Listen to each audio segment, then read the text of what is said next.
Hi guys, so one of my most popular videos here on TikTok is how to choose a laptop for fashion designers. I'm Maris, I live in Paris, and I teach Adobe Illustrator and Photoshop for fashion design students. And I have been teaching for 8 years also in Shanghai. And regarding this topic, so I will just give you a few points now that it's 2026. So first of all, there's a new law in EU that the gadgets or can should have batteries that can be removed and replaced. Number two, their parts should be available for at least 5 to 10 days within the next 7 years after the model has been discontinued. So what it means now is that our investment for a laptop makes more sense because the companies are required to make sure that the gadgets could be repaired, could be they could have the parts available, and also they are not designed to disintegrate or I don't know, to be obsolete within 3 years, right? Because before I used to say just choose something with the lowest storage because anyway you have to replace it within 3 years. But now ideally I would recommend at least 4 years for the laptop, because who wants to buy the laptop every 2 years, right? So anyway, again, my recommendations for this: number one, it has to be lightweight, because whether you like it or not, you will move around, you will show your clients what's going on. I agree. Some people would say, "Oh, it's better if it has a wide screen or something."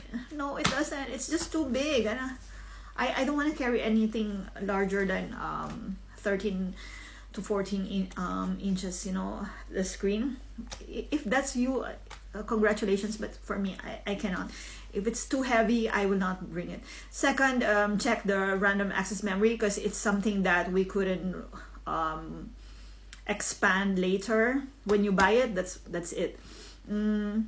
I would recommend at least 16 GB for Mac and higher for PC, like the next level higher, because PC for me requires more than a Mac computer does. And then I think Mac is a little bit more efficient that way. Confirm with the AI if you want. Then next would be the SSD, minimum 512 GB as of 2026.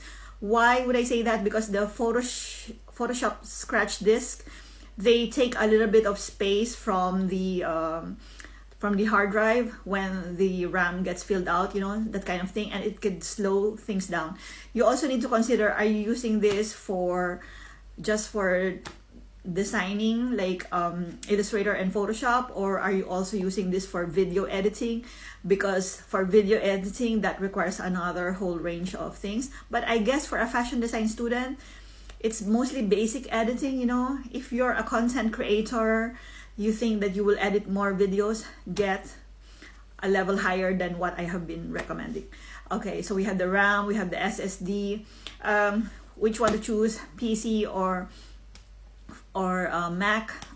For me, I love Mac. That was my laptop before, and I am thinking to get a Mac soon, because most of my students are using Mac, and I prefer if I can show them the same screen. But the only thing I didn't like with Mac is that the OS is limited. Like after 3 years, I couldn't update it anymore. Everything's well with my computer.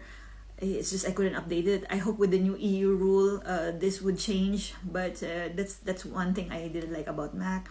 And plus, I find that some of its laptop are quite heavy. Maybe the MacBook Air is okay, but okay, it's light enough, but the specs I didn't like. I feel like I could get better specs on a PC and have a lighter version. At my age, I don't care if I'm not carrying a Mac. Some people think it's a status symbol. You're carrying a Mac, you're cool, you know what you're doing. I know what I'm doing. I've been teaching this for years, so I don't need to prove that. So that's my 2 cents worth. This is getting long now. If you want a longer video of this, follow me on YouTube or read my Substack, because I mentioned all of this. Also, don't forget, I am coming out with my book, The Apparel Mode, for fashion designers. This is how to use Adobe Illustrator and Photoshop For fashion design, it's like the shortcut version, like, you know, like an apparel light enough to get you started, but it won't make you